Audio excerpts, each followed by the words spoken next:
TDP కేంద్ర కార్యాలయం CM Chandrababu ఇంటిపై దాడి కేసులో జోగి రమేష్ విచారణకు సహకరించడం లేదని డీఎస్పీ మురళి తెలిపారు.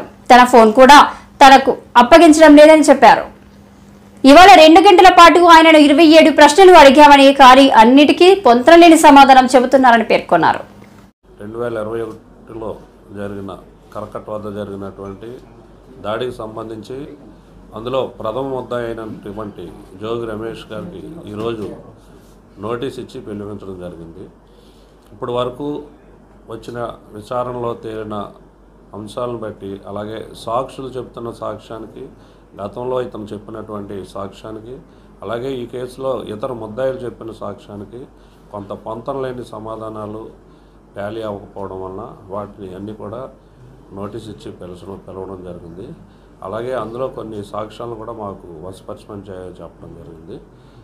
అతను కొన్నిటికి సమాధానం చెప్పాడు, కొన్నిటికి సరిగ్గా సమాధానం చెప్పలేదు.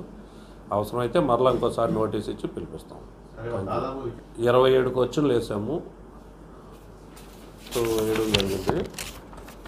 11 గంటలకు స్టార్ట్ చేసాం, మీ ఎదురుగానే 1 గంటకి క్లోజ్ అయింది.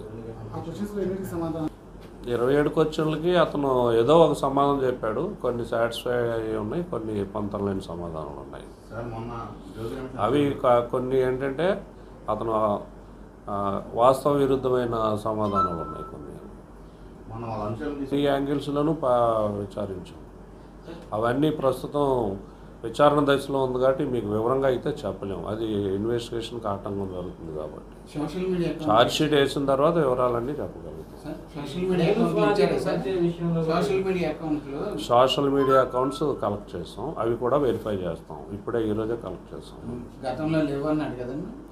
అప్పుడు లేవన్నట్లు అవన్నీ ఇవ్వలేదు, ఇప్పటికీ ఇవ్వలేదు ఫోన్లు.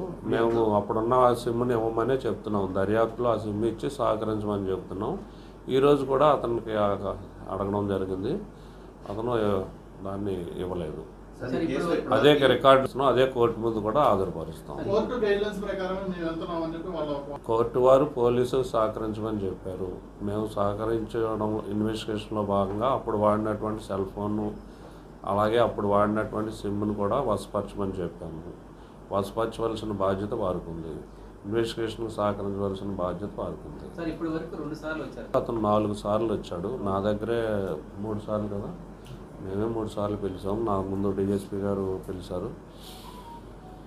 కొన్ని సమాధానాలు టాలీ అవుతున్నాయి, కొన్ని సమాధానాలు టాలీ అవ్వట్లేదు. అందువల్లనే మిగిలిన సాక్షులను కూడా మళ్ళీ దానికి కనెక్టింగ్ ఎవిడెన్స్ ఏముందనేది పరిశీలన చేస్తాం.